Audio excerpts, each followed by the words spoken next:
This is Chris Pierce, and this is episode 21 of the Self-Maintenance of the Brain and Body podcast. In this episode, I want to talk about what is happening in our gastrointestinal system when we sleep, and why we should cease eating meals 3 hours before bedtime if we want to achieve good quality sleep. In previous episodes, I talked about the circadian rhythm, your biological clock that regulates your sleep and awake cycles. Your circadian rhythm is located in a mass of cells within your brain called the suprachiasmatic nucleus, which is located in part of the brain called the hypothalamus. The circadian system doesn't just manage sleep. Many of the different things automatically occurring in our body are managed by the circadian rhythm system, and one of them is your digestive system.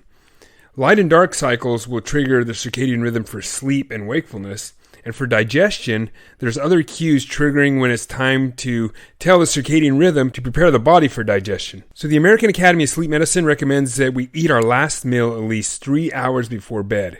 And to help synchronize your circadian rhythm, you should go to sleep and wake up at the same time every day and try to eat all meals throughout the day at the exact same time. But why is eating your last meal 3 hours before bedtime crucial for healthy sleep? The answer lies within what is happening within our digestive system when we sleep. Because of the brain-to-gut connection, there are feedback loops traveling back and forth, synchronizing these key activities.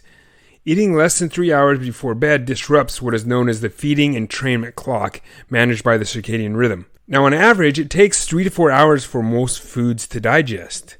Research demonstrates that once the food is digested and traveled from the stomach into the small intestine, it may no longer impact sleep quality.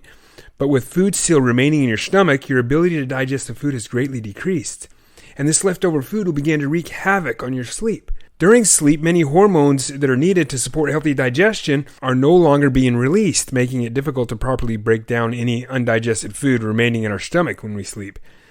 Also, as you get closer to bedtime, the esophageal muscles gradually lose ability to swallow, decreasing that ability by 25%. Additionally, the lower esophageal sphincter, or the doorway keeping food from traveling back up into your stomach, decreases as we enter into the sleep. And if you have any undigested food remaining in your stomach, you have a higher chance of it pushing gastric reflux into your esophagus. And what they found is that gastric reflux during sleep has more severe impact than during wakefulness, as the acid stays in contact with the esophagus for longer periods of time. Another problem with eating too close to bed is that gastric motor function, or the mechanism that agitates the food around in the stomach to help break it down to be metabolized, greatly decreases during the first few stages of sleep.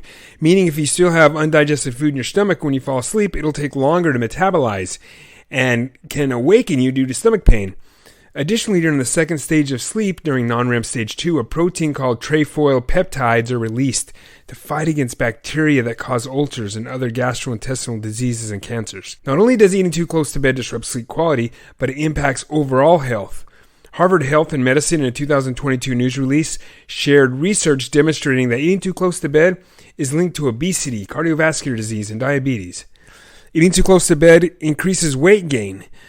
Eating too close to bed can affect mental health.